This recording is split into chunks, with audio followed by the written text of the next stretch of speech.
ఇందులో దేవాలయానికి వందనాలు చెల్లిస్తున్నాను. అలాగే మనకి యొక్క అవకాశం ఇచ్చిన సంఘ కార్యవర్గానికి పాస్టర్ గారికి వేలాది వందనాలు చెల్లిస్తున్నాను. నాకు ఇచ్చిన వాక్య ప్రకారం ఈరోజు 34వ రోజు మంచితనం అనే అంశాన్ని నాకు టాపిక్గా ఇచ్చున్నారు. ఆ మంచితనం కోసం మనం చదువుతున్నాం. యోహాను సువార్త 16వ అధ్యాయము మనకి 13 నుంచి 20 వచనంలో మనకి రాయబడి ఉంది. నాకు ఇచ్చిన అంశం ఏంటంటే మంచితనం.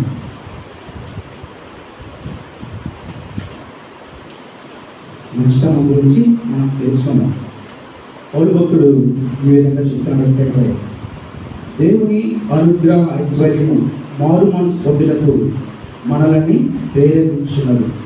దేవుని అనుగ్రహ ఐశ్వర్యమును మారు మనసును పొందుటకు మనల్ని ప్రేరేపిస్తున్నాడు. అంటే దేవుని యొక్క మంచితనము వాత్సల్యము ఎవరి మీద చూపిస్తున్నాడంటే అంటే అర్హులైన వారి మీద కాకుండా అర్హత లేనటువంటి వారికి మన మీద దేవుని యొక్క మంచితనము చూపిస్తున్నాడు.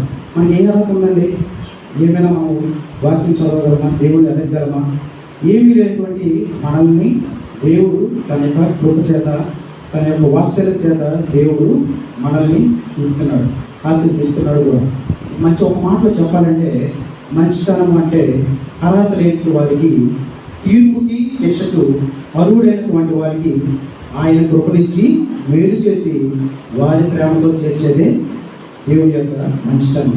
ఏంటంటే దేవుని యొక్క మంచితనం అంటే అర్హత లేనటువంటి వారికి, తీర్పుకి శిక్షకి అర్హుడైనటువంటి వారికి ఆయన కృపనిచ్చి, ఎవరి కృప అంటే ఆయన కృప, దేవుని కృప ఇచ్చి మనల్ని నడిపిస్తున్నారు. ఏ పాటి వారు అసలు ఈ స్థితిలో మనం ఉన్నామంటే ఆయన యొక్క కృప, మంచితనం. ఆ మంచితనం లేకపోతే మనం ఏ విధంగా జీవించగలమా? జీవించగలం. కనుక ఆయన మరొకసారి చెప్తున్నాడంటే అర్హత లేనటువంటి వారికి, తీర్పుకి శిక్షకు మధ్యలో ఉన్నటువంటి వారికి దేవుడు ప్రేమతో చేర్చేదే ఆయన యొక్క మంచితనం. ఇప్పుడు ఒక మంచితనం గురించి చూసుకున్నట్లయితే ఈ మైక్ ఉంది. ఈ మైక్ నేను వాడుతున్నప్పుడు ఈ మైక్ ఏమైనా మందు కానీ ఏమైనా తాగుతుందా? ఈ మైక్ పర్పస్ ఏంటి అసలు? నేను ఇది కొనేటప్పుడు ఇది మంచిగా పనిచేస్తే ఇది నేను కొన్న ఉద్దేశాన్ని ఫుల్ఫిల్ చేసినట్టు, లేదంటే ఇది ఫుల్ఫిల్ చేసినట్టు కాదు కదా. అలాగనే ఒక వస్తువుని చూస్తుంది. అలాగే ఒక జంతువు మంచితనం చూసినట్లయితే ఏదైనా మనము ఒక చిన్న కుక్కను చూసుకున్నామంటే ఆ కుక్కను మనం ఏ పర్పస్లో కొంటాం? ఏదైనా దొంగ వచ్చినప్పుడు లేకపోతే అది విశ్వాసంతో ఉండేటప్పుడే మనము ఆ యొక్క జంతువుని విశ్వాసంతో ఉండేటప్పుడు దాన్ని ఫుల్ఫిల్ చేసినట్టు, దాని యొక్క ఉద్దేశం నెరవేర్చినట్టు. అలాగనే మనము మంచివారమని ఎప్పుడు అనుకుంటామంటే మనము దేవుడు మనల్ని ఏర్పరచుకునేటప్పుడు మనం ఫుల్ఫిల్ చేస్తేనే దేవుని యొక్క మంచితనం అవుతుంది. మనము ఒక వస్తువు యొక్క మంచితనం చూసాం ఏంటి? ఇది మనల్ని బాగా ఉపయోగపడితేనే కానీ దీని యొక్క మంచితనం అనేది, దీని యొక్క ఉద్దేశం నెరవేర్చలేదు. అలాగే ఒక జంతువు మన దాని యొక్క వస్తువు యొక్క ఉద్దేశం ఏంటి? దాని యొక్క విశ్వాసం చూపిస్తేనే దాని యొక్క ఫుల్ఫిల్ అవుతుంది. అలాగనే మనం చూసుకున్నట్లయితే దేవుడు వస్తువు యొక్క మంచితనం చూశాడు, అలాగే జంతువు యొక్క వస్తువు మంచితనం చూశాడు. అలాగనే దేవుడు ఇవన్నీ చేసిన వాటికి మనిషి యొక్క మంచితనం చేసేటప్పుడు మంచిది కాదని ఎందుకన్నాడు? ఇప్పుడు వస్తువులు కానీ మొక్కలు కానీ ఏవైనా మనం చూసుకున్నట్లే అది ఉత్పత్తి చేసి ఏం చేస్తుందని ఒక మొక్క ఉందనుకో, దాని విత్తనం చూసుకొని మళ్ళీ దాన్ని మొలకెత్తి చిందిస్తుంది. అలాగే జంతువులు చూసుకున్నట్లయితే ఆ జంతువు కూడా ఏంటవుతుంది? ఒక పిల్లలను తీసుకొని దాన్ని మళ్ళీ ఉత్పత్తి చేస్తుంది. అలాగనే జలరాశులు, అలాగే జంతువులు, తర్వాత చేపలు ఇటువంటివి చూసుకున్నట్లయితే అవన్నీ ఏంటవుతుందండి? ఉత్పత్తి చేస్తుంది తప్ప దేవుడు మనిషిని చేసినప్పుడు ఆదాము ఒక్కడే ఉన్నాడు కాబట్టి దేవుడు ఏం చేశాడు? ఇది మంచిది కాదని చెప్పాడు. అప్పుడు దేవుడు ఏం చేశాడంటే దేవుడు ఆదాము ఒక్కడే సృష్టించేటప్పుడు అవ్వను జతపరిచాడు. లేదండి?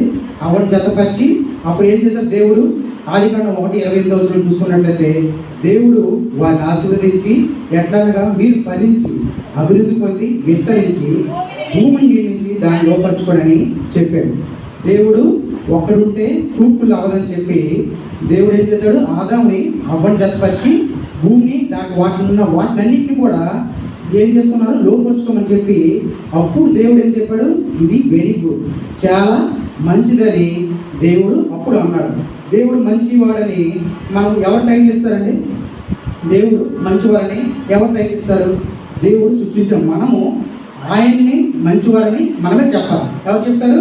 మనం తయారు చేసే మనం కాబట్టి దేవుడు మంచివారని మనము టైటిల్ ఇవ్వాలి. మామూలుగా చూసుకున్నట్లయితే ఒక కంపెనీలో మామూలుగా కంపెనీ ఉంటుంది. ఆ కంపెనీలో ఒక మేనేజర్ ఉంటాడు, చాలా పెద్ద మేనేజర్ ఉంటాడు. ఆ మేనేజర్కి ప్రమోషన్ రావాలంటే ఏం చేస్తారంటే వాళ్ళ కింద ఉన్న సబార్డినేట్స్ వాళ్ళని ఏమడుగుతారు?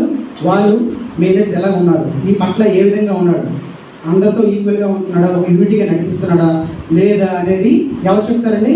మేనేజర్ కింద ఉన్న సబార్డినేట్స్, కింద ఉన్న స్టాఫ్ వాళ్ళు చెప్తే కానీ వాళ్ళకి ప్రమోషన్స్ అనేవి రావు. అలాగా దేవుడు మనల్ని సృష్టించాడు. ఎవరు సృష్టించారండి? మనం సృష్టించారు కాబట్టి మనము మంచిదని దేవుడు ఎవరు చెప్పాలి? మనం చెప్తే కానీ దేవుడు మంచివాడని చెప్పలేము. కనుక దేవుడు మంచితనం ఎలా ఉంటుందంటే, దేవుడు మంచితనం ఎవరు వివరించగలరు? దేవుడు మంచితనం ఎవరు వివరించగలరంటే దేవుని కృప పొందిన వారే దేవుని యొక్క మంచితనాన్ని వివరిస్తారు. దేవుని యొక్క కృప పొందినవారు. దేవుని యొక్క కృప ఎవరు పొందుతాడు? పాపినైనా మనము దేవుని యొక్క కృపను పొందుతాం. ఎవరు పొందుతారంటే దేవుని యొక్క కృప పాపినైన వారే దేవుని యొక్క కృపని పొందుతాం. ఆ కృప వ్యక్తి తన పాపిని గుర్తిస్తాడో, ఆ పాపిని ఎంతగా దీవిస్తాడో దేవుడు మంచి సర్టిఫికేట్ అప్పుడు ఇస్తాడు. కనుక మనము ప్రతి పాపి బతికి ఉండి ఆయన ఉనికిని మనం పొందుకున్నామంటే అది దేవుని యొక్క కృప మంచితనం బట్టి. అవునా కదండి? మనం ఈ స్థితిలో ఇక్కడ ఉండి ఎన్నో పాపాలు ఎన్నో చేసి మనం ఈ విధంగా ఉన్నామంటే అది దేవుని యొక్క కృప. ఆయన కృప లేకపోతే మనము జీవించడం. కనుక దేవుడు అంటాడు God is good all the time. దేవుడు మంచివాడు అన్ని వేళలో. అది సర్టిఫికేట్ మనం ఇస్తాం. అలాగనే మనం మామూలుగా చూసుకున్నట్లయితే దేవుని యొక్క మంచితనం రెండు కోణాల్లో చూస్తున్నాం. దేవుని యొక్క మంచితనం రెండు కోణాల్లో చూస్తున్నాం. దేవుడు మంచివాడని నేను చెప్పుకుంటే సరిపోతుందా? దేవుడు మంచివాడు, నేను మంచివాడని ఎవరు చెప్పాలి? ముందు మన పక్కన ఉన్నవారు. నేను మంచివాడిని ఎవరు చెప్పాలని సర్టిఫికేట్ ఇవ్వాలి? ఏ చెడ్డ అలవాట్లు ఏవి లేకుండా ఉండాలన్నా మనతో ఉన్న చుట్టుపక్కల వారు మంచిని సర్టిఫికేట్ ఇవ్వాలి. ఇంకోటి ఎవరు సర్టిఫికేట్ ఇవ్వాలి? రాష్ట్రం చూస్తున్న దేవుడు సర్టిఫికేట్ ఇస్తే నువ్వు మంచివారు అవుతావు. రెండు కోణాలు ఏంటండి? ఒకటి నీ పక్కన ఉన్నట్టు వారు కానీ ఎవరైనా ఉంటే నువ్వు మంచివారని సర్టిఫికేట్ ఇస్తారు. తర్వాత రెండో వారు రాష్ట్రం చూస్తున్న దేవుడు మంచివాడి సర్టిఫికేట్ ఇవ్వాలి. మనుషుల్లో మంచివారు ఎలా ఉండాలంటే మామూలుగా చూసిన 3 రకాలు ఉంటారు. ఎవరండి? మనుషుల్లో మంచివారు 3 రకాలు. ఎవరంటే ఒకటి నీ కింద స్థాయి వారిని ఒకరు ఆలోచించుకోండి. రెండో వారు నీకన్నా హెచ్చుగా ఉన్నవారు ఒక స్థాయి. మూడవ వాళ్ళు ఎవరంటే నీ తోటి వారు. ఒకటి ఎవరంటే నీ కింద ఉన్నవారు. రెండో వాళ్ళు నీకన్నా హెచ్చుగా ఉన్నవాళ్ళు. మూడో వాళ్ళు నీతో సమానం. మొదటిగా చూసుకున్నట్లయితే కింద వారి గురించి చూసుకున్నట్లయితే కింద వారు ఎవరంటే నీ కింద పనిచేసే వాళ్ళు, నీకన్నా జ్ఞానం లేని వాళ్ళు, తర్వాత నీకన్నా హీనంగా ఉన్నవాళ్ళు, నీకన్నా దేవుడి సన్నిధిలో కొద్దిగా తక్కువగా ఉన్నవాళ్ళు కింద వారి కింద చూసుకున్నట్లయితే ఒక కంపెనీలో ఒక గేట్ మ్యాన్ ఉంటాడు. ఒక గేట్ మ్యాన్ ఉండేటప్పుడు ఆ గేట్ మ్యాన్కి ఆ యొక్క ఎవరైతే మేనేజర్ ఉంటాడు అతను నీకు ఆపదు. గేట్ మ్యాన్ ఇప్పుడు నేను అతని దగ్గర మంచి అనిపించుకోవాలంటే నేను అతనికి ఏం చేయాలి? టైం ప్రకారం శాలరీ ఇస్తే, దాంతోపాటు అతని ఆపదలో ఉండేటప్పుడు ఆదుకునేటప్పుడు, దాంతోపాటు అతనికి ఏమైనా అవసరం వచ్చేటప్పుడు ప్రేమగా చూసుకున్నప్పుడు, అలా చూసుకున్నప్పుడు తర్వాత గేట్ మ్యాన్ నేను మందు తాగుతున్నానా ఏం తాగుతున్నానా అవన్నీ చూసుకునేటప్పుడు ఇవన్నింటిలోని అతనికి ఏం కావాలంటే మన కింద ఉన్న వారికి అతన్ని ఎలా చూసుకున్నాం అనేది అవసరం. మనం ఏం తింటున్నామా ఏం తాగుతున్నాం అవన్నీ అతను చూసుకోడు. ఏం చూసుకుంటారంటే అతను కేవలం అతన్ని ఆపదలో ఆదుకునేటప్పుడు, అతను కేవలం ఏదైనా ప్రేమగా చూసుకున్నప్పుడే అతడు మంచితనంగా మనల్ని గుర్తిస్తాడు. అలాగే మనకి మామూలుగా చూసుకున్నట్లయితే ఎస్తేరు గ్రంథం 10వ అధ్యాయం 3వ వచనం ఒకసారి చదివినట్లయితే ఎస్తేరు గ్రంథం 10వ అధ్యాయం 3వ వచనం.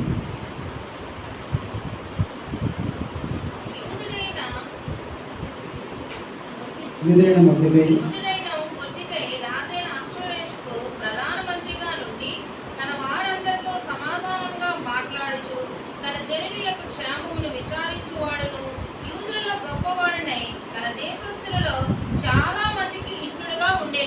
చాలామందికి ఇష్టడుగా ఉంటాడు.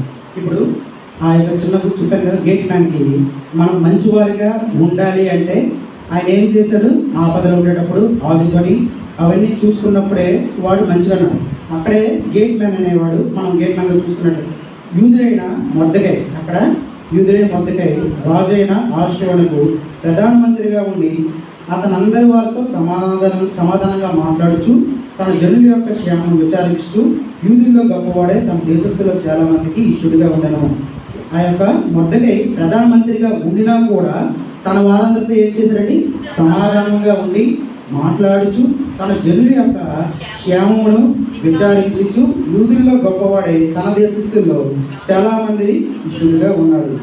ఆ మొర్దెకై, యూదుడైన మొర్దెకై ఏం చేశాడు, ప్రధానమంత్రిగా ఉన్నా కూడా అతని యొక్క క్షేమాలు, అతని యొక్క యోగక్షేమాలు, అతని అన్నీ కనుక్కొని తన యొక్క మొత్తం ప్రతిదీ కూడా కనుక్కొని తన యొక్క బాధను కూడా చెప్పుకున్నప్పుడు యూదుడు గొప్పవాడై దేశంలో చాలామందికి ఇష్టడుగా ఉన్నాడు. ఎలా ఉన్నాడండి, చాలామందికి ఇష్టడుగా ఉన్నాడు. చాలామందికి అన్నాడు కానీ అందరికీ అనలేదు. అంటే మనము ఈ యొక్క దేశంలోని ఈ యొక్క రాష్ట్రంలో మనం జీవిస్తున్నామంటే ఈ కాలంలో చాలా బెదిరినాలు చాలామంది ఉన్నారు కాబట్టి ఏ విధంగా మనం కూడా ఇష్టడుగా చూడలేము. ఎందుకంటే అందరికీ ఇష్టంగా ఉండాలని మనకి ఏమి రూల్ లేదు. ఎందుకంటే యేసు ప్రభు వారికే చాలామంది ఇష్టం లేక చాలామంది ఉన్నారు. అలాగనే మనకి మదర్ తెరిసా ఉన్నారు, అందరికీ ఇష్టమే అండి, అందరికీ ఇష్టం లేదు. కానీ అటువంటి ప్రధానమంత్రిగా ఉండి కూడా అందరితో సమాధానంగా మాట్లాడుచు దివ్య క్షేమాన్ని కనుక్కొని గొప్పవాడే చాలామంది ఇష్టడుగా మారాడు. నీ కిందున్నవాడు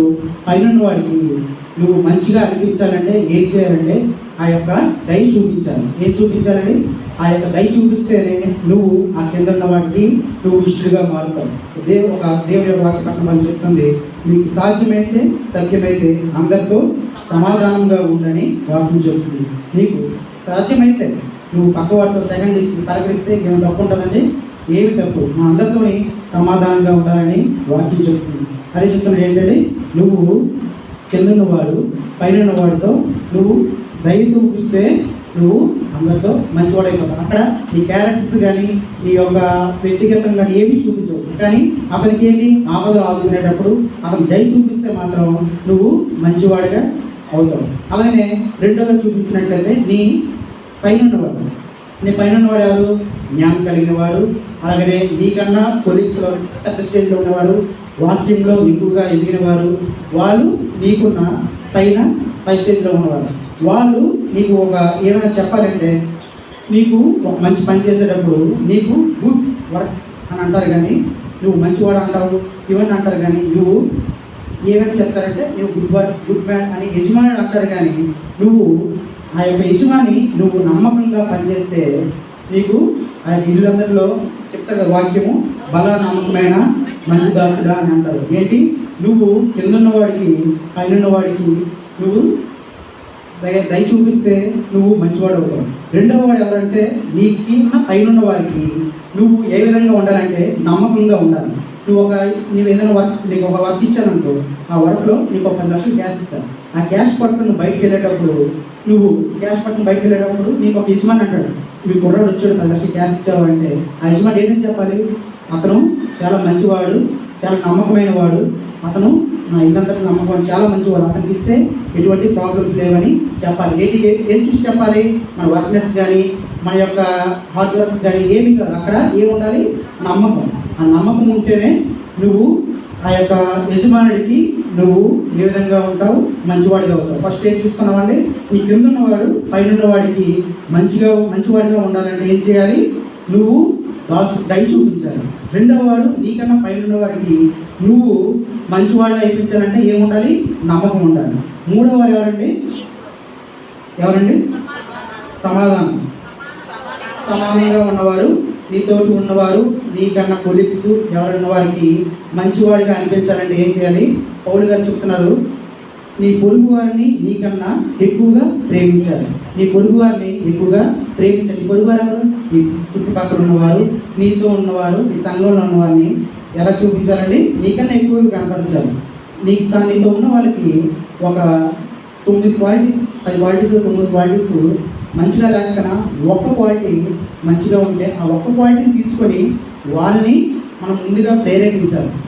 మనం ఆ ప్రేరేపిస్తామంటారుగా మనం ప్రేరేపణ ఎంతసేపు మనం గొప్పగా ఉండాలి, మనం ఎదుటి వాళ్ళకి ముందుగా మంచిగా ఉండాలి, మనకే పేరు రావాలి, ఇంకెవరికి పేరు రావాలి. కానీ మనకి పౌలు భక్తుడు ఏం చెప్తున్నాడు, నీ పొరుగు వారిని నీకన్నా ఎక్కువగా ప్రేమించాలి. నీకు పాట పాడడం బాగా వస్తే నీకన్నా పాట బాగా పాడుతున్నావు అని చెప్తే దేవుని సన్నిధిలో వచ్చి దేవుడు బాధపడతారా లేదా? కానీ వాక్యం చెప్పేవాళ్ళు ఉన్నారు, వాక్యం చెప్పేవాడికి నీ వాక్యం నాకన్నా బాగా చెప్తున్నావు అని చెప్తే దేవుని సన్నిధిలో వారు కూడా బాగా వాడిస్తారు. కానీ మనము ఆ విధంగా మనం చెప్పలేము, దేవుడు వాక్యం చదివి కూడా మనము చెప్పలేకపోతున్నాం. అందుకే రోమా పత్రిక 12:10 ఉంటుంది, సహోదర ప్రేమ విషయంలో ఒకడి యందు ఒకడు అనురాగం గలవారై ఘనత విషయంలో ఒకరినొకడు గొప్పగా ఎంచుకోండి. సహోదర ప్రేమ అంటే మా అన్న చెల్లెలు, అక్క చెల్లెలు, మన తోటి వారి ప్రేమ ఎలా ఉండాలంటే ఒకటి యందు అనురాగం కలవాలి. మనం ఒక ఇల్లు కడితే పక్కన వారు కుళ్ళుకుంటారు, అవునా కాదు? ఇప్పుడు కుళ్ళుకొని చాలా మంచి ఇల్లు కట్టావా, సూపర్ అంటారు, పక్కన వెళ్ళిన తర్వాత ఏం చేస్తారు, చాలా ఇది పక్కకు వచ్చి ఒక మాట్లాడుతూ ఎదురు వచ్చి ఒక మాట. అటువంటి ప్రేమ కల కాదు, అనురాగ ప్రేమ కలవారి ఘనత విషయంలో ఒకరినొకడు గొప్పగా ఎంచుకోండి. ఘనత విషయంలో ఎలా ఎంచుకోవాలండి? ఒకరినొకడు, నువ్వు ఎంచుకోమని చెప్పలేదు, ఎవరు చెప్పారండి? ఒకరినొకరు ఎంచుకుంటేనే వాళ్ళు గొప్పగా ఎంచబడతారు. నీ తోటి వారిని మంచి హృదయంగా కోరుకుంటే దేవుడిని ఎలా కోరుకోవాలండి? దేవుడికి మంచి హృదయంగా నువ్వు పక్క వాళ్ళని, ఇరుగు వారిని కోరుకోవాలి. అప్పుడే మనకి తోటి వారిని మనం గణపరచాలంటే మనకి మనసు రావాలి. ఎందుకంటే మనమే అన్నింటిలోనే గొప్పగా ఉండాలి, మనమే అన్ని విషయంలో కూడా ముందుగా ఉంటే కానీ మనం మాత్రం మనమే ఎప్పుడు గజ్జుగా ఉండాలి. మనకన్నా తక్కువ వారిని మనం ఎప్పుడు చూడకపోయినా చూస్తాం. అలాగే చూసుకున్నట్లయితే మీకు ఆది కాలంలో చెప్తున్నట్టు ఆది దంపతులు ఎవరున్నారండి? ఆదాము అవ్వ పుట్టిన కొడుకులు కయ్యూని. అక్కడ చూసుకుని జెల్సీ, ఏంటి జెల్సీ?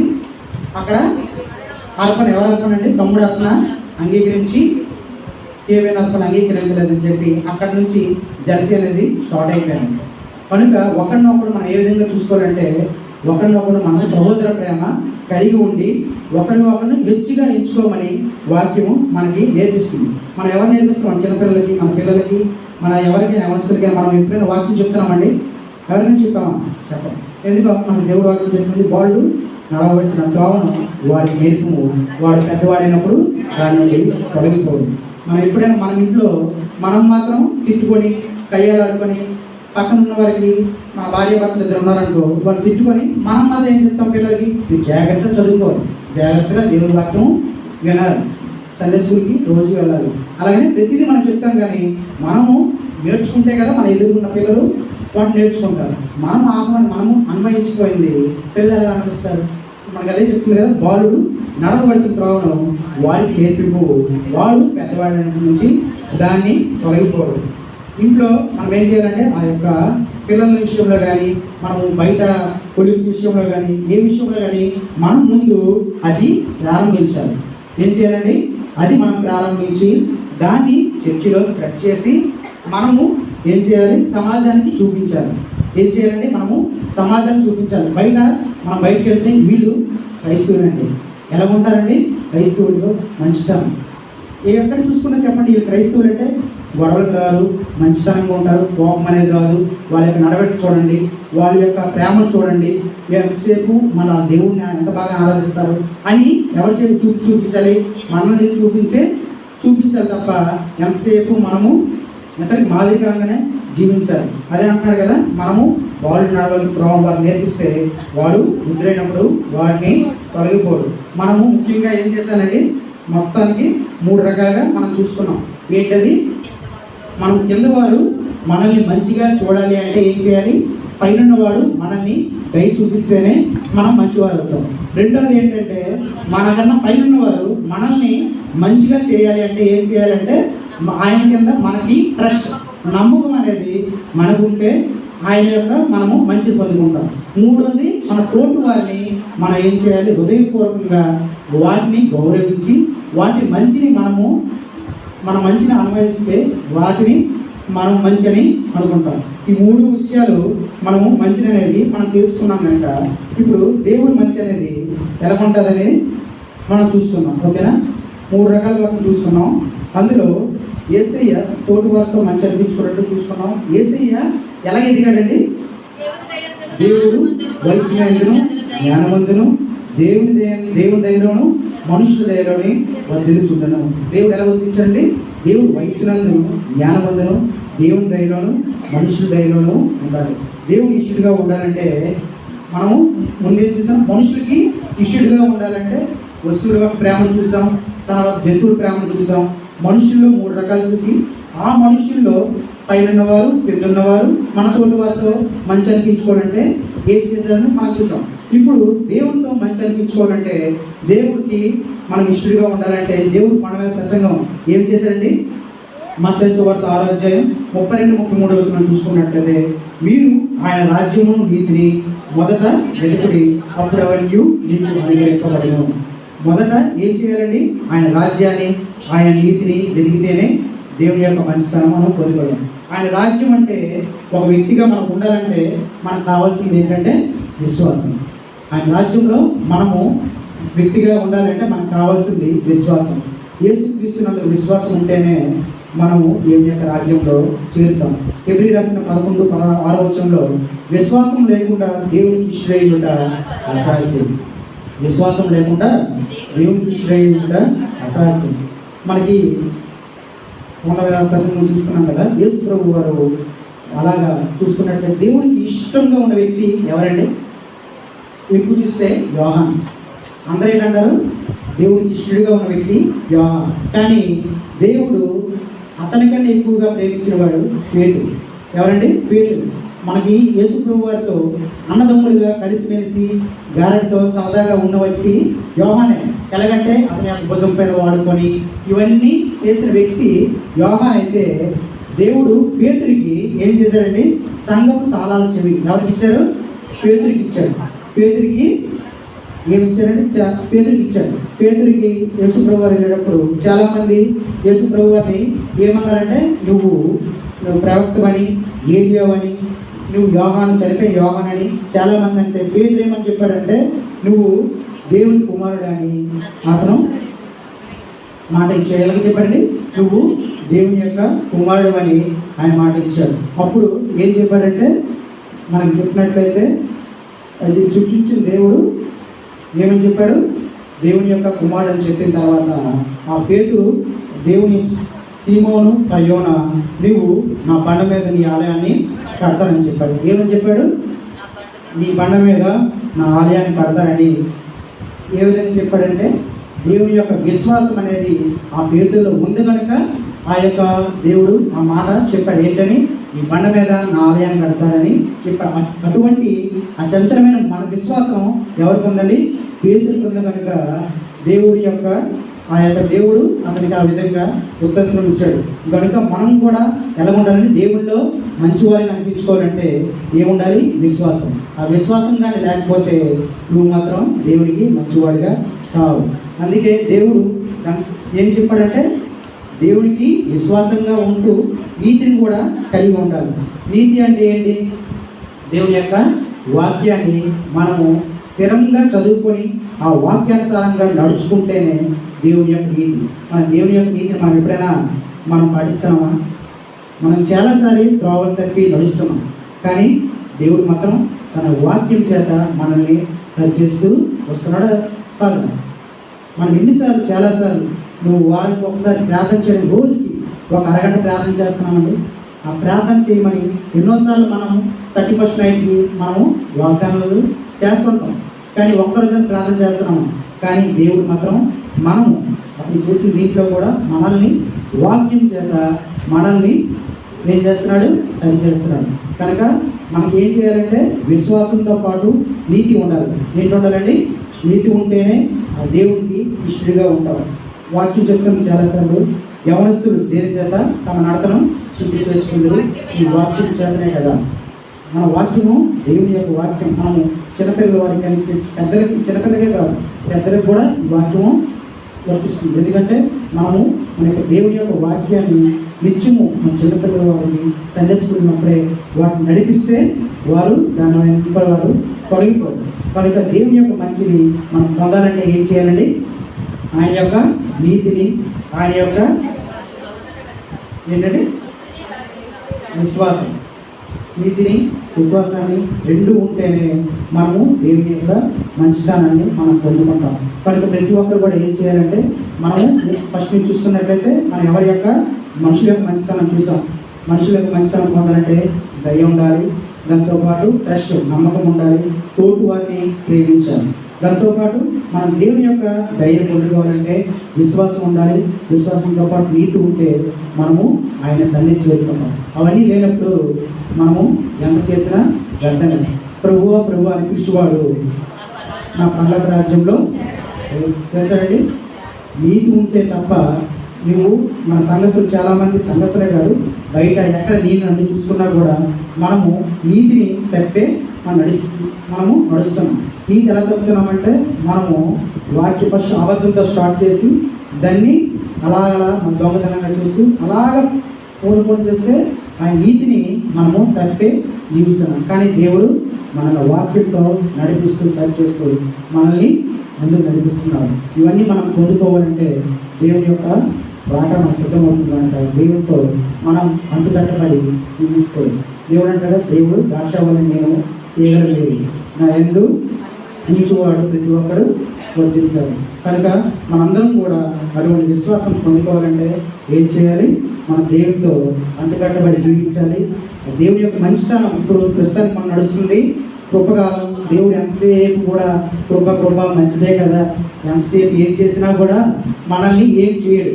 ఎంతసేపు నడుస్తుంది దేవుడు మంచివాడు, ఎన్నిసార్లు చెప్పినా ఎన్ని పాపాలు చేసినా ఏం చేసినా కూడా మనల్ని ఏమి చేయడని మనం అనుకుంటాం. కానీ దేవుని యొక్క కృప అయిన తర్వాత దేవుని రాకడ సిద్ధమవుతున్నాం. అప్పుడు అందరం మనము ఎత్తబడగలమా, మనం ఆ సంఘంలో ఉండగలమా అనేది మనం గమనించాలి. దేవుని యొక్క అర్హత లేకుండా మనల్ని ప్రేమించాడు.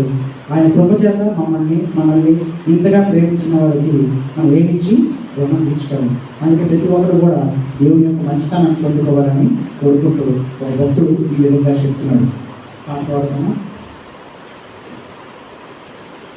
అర్హత లేకుండా ప్రేమించావు, ఇది కేవలం నీ కృపయే. యోగ్యత లేకుండా హెచ్చించావు, ఇది కేవలం నీ కృపయే.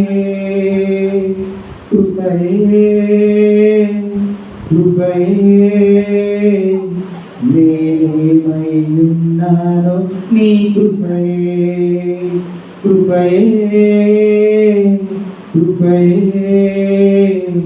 నే బ్రతికి ఉన్నానంటే కృపయే.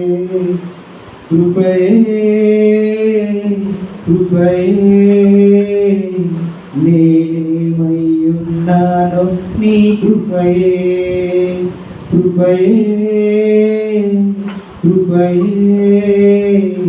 నే బ్రతికి ఉన్నానంటే కృపయే.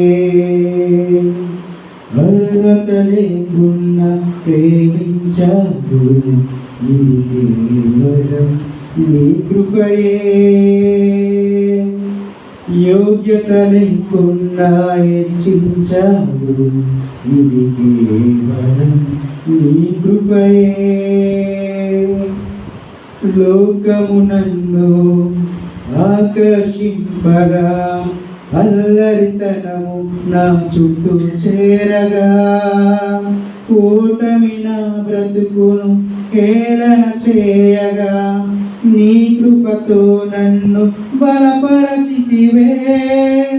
లోకము నన్ను ఆకర్షింపగా, అల్లరితనము నా చుట్టూ చేరగా, ఓటమి నా బ్రతుకును హేళన చేయగా, నీ కృపతో నన్ను బలపరచితివే.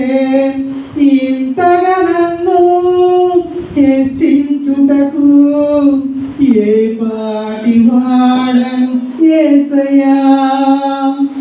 ఇంతగా నన్ను హెచ్చించుటకు ఏ పాటి వాడను యేసయ్యా.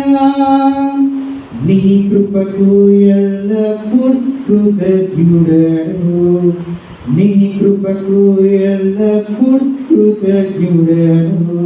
కృపయే కృపయే నేనేమై ఉన్నాను నీ కృపయే. కృపయే కృపయే నే బ్రతికి ఉన్నానంటే కృపయే. అర్హత లేకున్నా ప్రేమించావు, ఇది కేవలం నీ కృపయే. యోగ్యత లేకున్నా హెచ్చించావు, ఇది కేవలం నీ కృపయే. శ్రమలు శోధనలు నన్నవరింపగా, జ్ఞానము చేను హీనమవ్వగా, మరణపు కోరలు నా చుట్టూ చేరగా, నీ కృపతో నన్ను బలపరచితివే. శ్రమలు శోధనలు నన్నవరింపగా, అజ్ఞానము చేనే హీనమవ్వగా, మరణపు కోరలు నా చుట్టూ చేరగా, నీ కృపతో నన్ను బ్రతికించితివే. ఇంతగా నన్ను హెచ్చించుటకు ఏ పాటి వాడను యేసయ్యా.